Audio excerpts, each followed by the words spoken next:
রাজকুমারীর কাছে কেন এসেছিল নরখাদক রাক্ষস, এবং তারপর কি ঘটেছিল? অনেক আগের কথা। এক রাজ্যের রাজপ্রাসাদে ছিল এক অপূর্ব সুন্দর বাগান।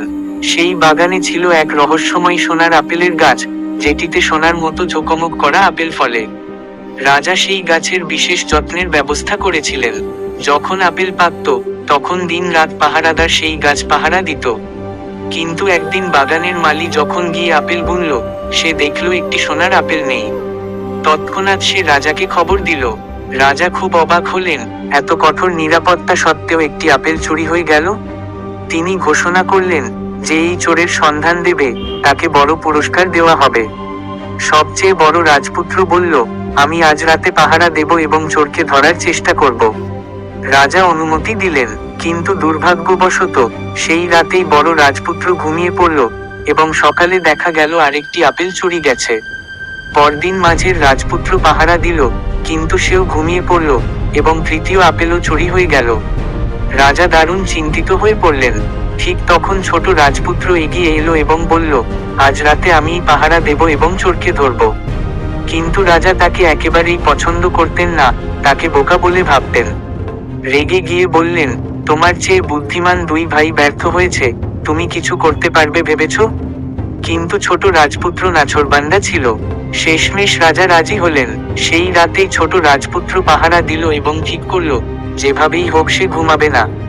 রাত 12টা বাজতেই সে দেখল একটি অপূর্ব সুন্দর সোনালী পাখি এসে আপেলের গাছে বসে পড়ল এবং একটি সোনার আপেল ঠোঁটে নিয়ে উড়ে গেল। রাজপুত্র সঙ্গে সঙ্গে তীর ছুড়ল, কিন্তু পাখির গায়ে লাগলো না, তবে তার একটি সোনার পালক পড়ে গেল মাটিতে। পরদিন রাজা সেই পালক দেখে বিস্ময়ে অভিভূত হলেন এবং বললেন, যদি একটি পালক এত সুন্দর হয়, তাহলে পুরো পাখি কত সুন্দর হবে। আমি চাই কেউ আমাকে সেই পাখি এনে দিক। প্রথমে বড় রাজপুত্র যাত্রা করলো সেই পাখির খোঁজে। চলতে চলতে সে এক অরণ্যে পৌঁছালো।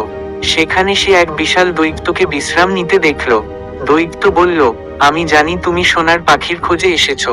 আমার কথা শুনো, তোমার কাজ সহজ হয়ে যাবে।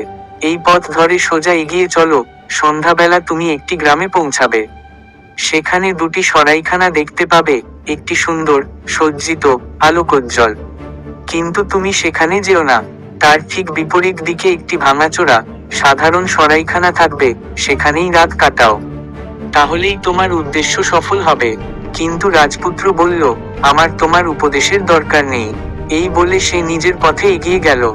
সন্ধ্যায় সে একটি গ্রামে পৌঁছালো, এবং সত্যিই সে দেখল দুটি সরাইখানা, একটি ঝলমলে আলোয় ভরা, ভেতরে গান বাজনার শব্দ।